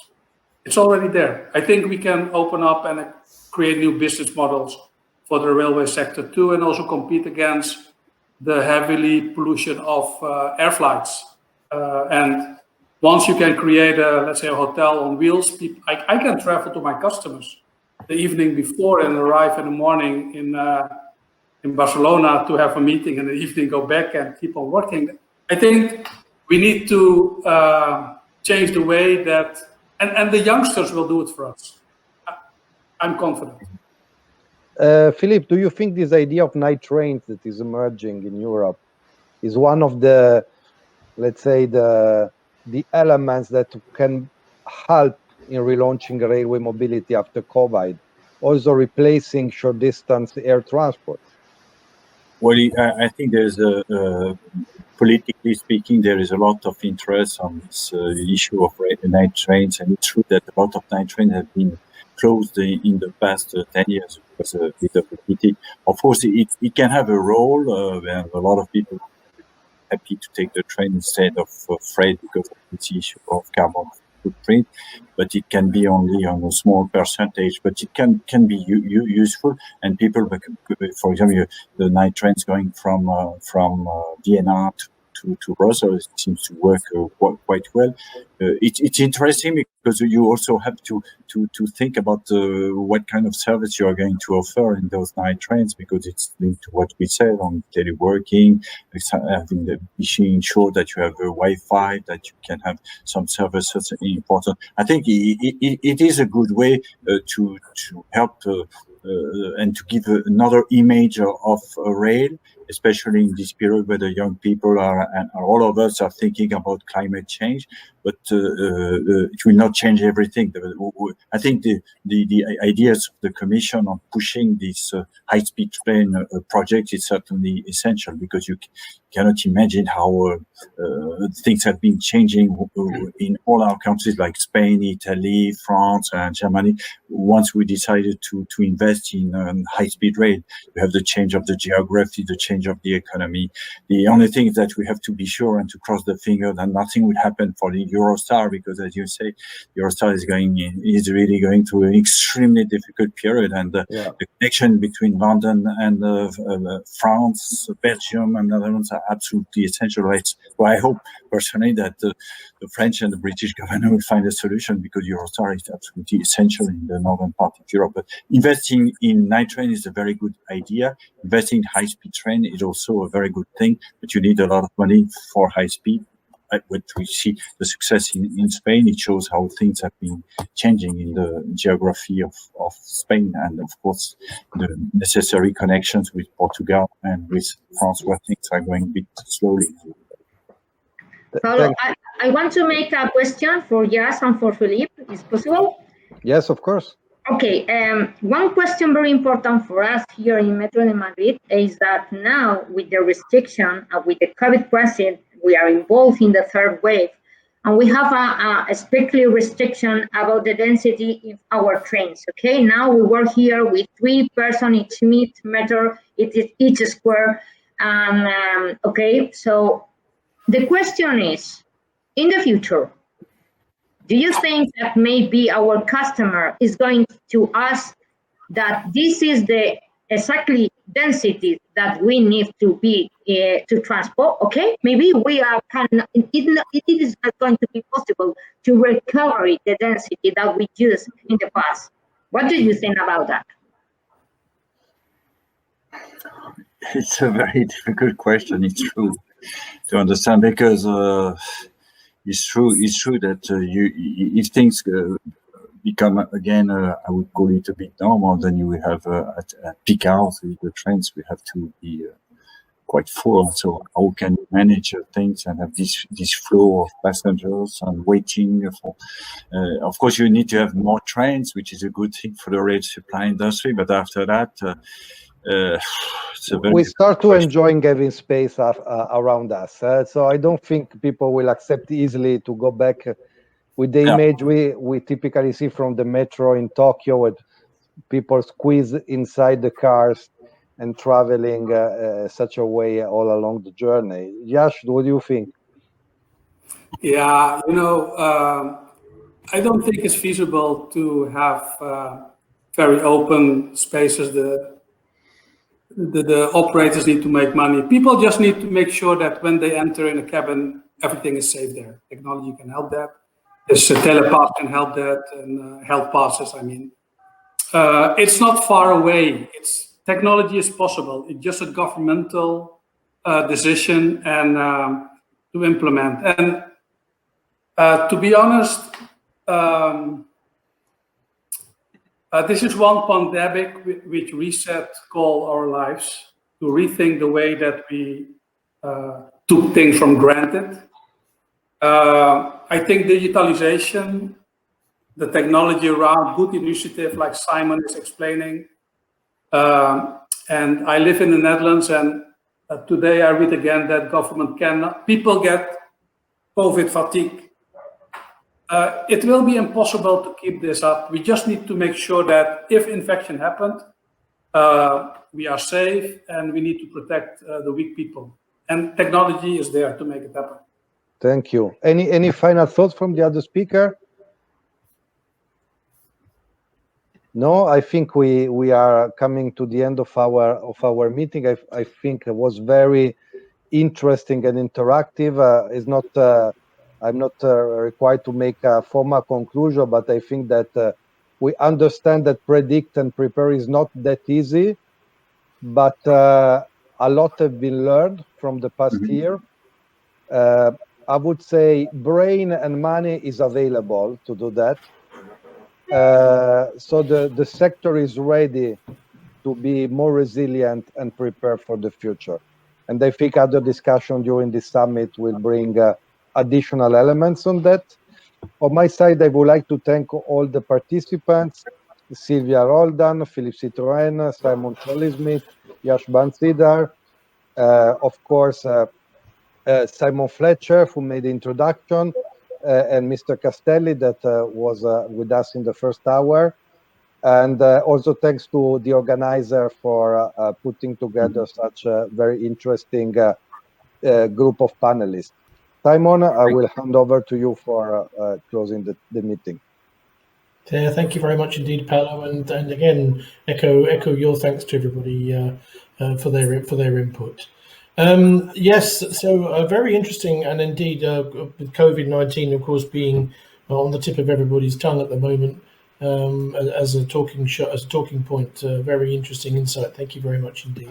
Thank you. What I'd like to do now is to remind everybody who's listening in that we will switch over now to another channel on another stage for a short video presentation on about automated ticketing and automated fare collection. That you will need to obviously stop this session and log on to that next session. Thank you. And then after that, we have another session related to stations. Thank you very much indeed. Bye. Thank you very much. Bye-bye. Thank you.